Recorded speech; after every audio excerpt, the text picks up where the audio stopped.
औज़ुबिल्लाहिमिनश्शैतानिर्रजीम बिस्मिल्लाहिर्रहमानिर्रहीम। मैं doctor professor doctor Mohammad Sadiq Santwal Ibn Sina अस्पताल मुल्तान आपसे मुखातिब हूँ। मैं इसलिए मुखातिब हूँ कि मेरे मुतल्लिक़ सोशल मीडिया पे और प्रेस में कुछ अफवाहें चल रही हैं, कुछ क्लिप्स चल रहे हैं। मैं उनको क्लियर करना चाहता हूँ कि असल हकीकत क्या है। असल हकीकत ये है कि आयशा एक बच्ची मेरे पास लाई गई परसों, जो सिविल अस्पताल से रेफ़र हुई और सिविल अस्पताल वालों ने कहा कि हम इसके कान की फॉरेन बॉडी नहीं निकाल सकते, लिहाजा आप डॉक्टर सादिक साहब के पास चले जाएं। वो हमारे पास इमरजेंसी में आए तकरीबन 4 बजे के बाद। हमने उनसे सिर्फ इमरजेंसी फ़ीस जमा करवाई और हमने कहा कि पहले हम इसको देखेंगे, एग्जामिन करेंगे और उसके बाद आपको बताएंगे कि इसका हमने करना क्या है। जब हमने उसको एग्जामिन किया तो फॉरेन बॉडी लेफ्ट ईयर में थी और जो उसका राइट ईयर था उसके अंदर वैक्स पड़ी हुई थी। अक्सर होता यह है कि ये छोटे बच्चे फॉरेन बॉडी दोनों कानों में डाल लेते हैं। अगर हम एक कान से निकाल दें तो वो दूसरा कान रह जाता है। फिर लवाकिन कहते हैं कि आपने दूसरा कान क्यों नहीं चेक किया। जब हमने उनका बायां कान चेक किया तो उसमें मैल पड़ी हुई थी और कुछ छिलके थे। मैंने कहा कि ऐसा ना हो कि ये फॉरेन बॉडी इसमें न फंसी हो। हमने उसको साफ किया और साफ करने की कोशिश की तो हल्की सी वहाँ से ना ब्लीडिंग हुई और वहाँ हमने थोड़ी सी कॉटन रख दी। कॉटन रखने के बाद हमने लवाकिन को ये एक्सप्लेन किया कि अगर हम बाएं कान की फॉरेन बॉडी इस तरह निकालेंगे तो इस तरह कान का पर्दा फटने का खतरा है, लिहाजा इसको जनरल एनेस्थीसिया मतलब बेहोश करके निकालना चाहिए ताकि कान के पर्दे को फटने से बचा जा सके।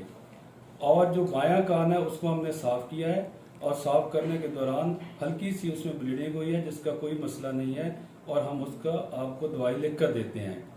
और उसके बाद हमने पूरी उनको प्रिस्क्रिप्शन दी और अगले दिन का टाइम दिया और उनके हाथ में पर्ची दी जिसके ऊपर मैंने बकाया फ़ीस मेंशन कर दी और वो आदमी चला गया वापस। 1 घंटे के बाद वो फिर दोबारा आया। उसने मेरे अमले के साथ इंतहाई बदतमीज़ी की और बदतमीज़ी करने के बाद फिर मेरे कमरे में दाखिल हुआ और मेरे साथ भी उसने इंतहाई बदतमीज़ी की और मैंने उससे एक ही रिक्वेस्ट की कि भाई आप चाहते क्या हैं। वो कहता है जी कि आप अभी मेरी ये फॉरेन बॉडी निकाल दें।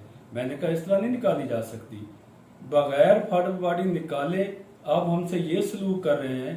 अगर ये कान का पर्दा फट गया तो फिर हमारे साथ क्या करेंगे, तो लिहाजा हम बाकायदा इसको बेहोश करके फिर निकालेंगे। तो वो कहता है नहीं हमारे पास तो टाइम नहीं है। मैं कहा आप बताएं। कहता है जी आप हमारी फ़ीस वापस कर दें। मैं कहा आप मेरी चेक करने की फ़ीस दे दें, बाकी आपको पैसे दे देते हैं। कहते नहीं हमने सारे पैसे लेने हैं। मैंने कहा चलो कोई बात नहीं, आप सारे पैसे ले लें। वो पैसे मैंने उसको 2000 जो उसने जमा करवाया था वो मैंने वापस कर दी और उसका सबूत मैंने पेश कर दिया है। और इस तरह से वो यहाँ से हमें उसकी रिटर्न देने से भी इनकारी था कि मैंने फ़ीस वापस ली है कि नहीं ये।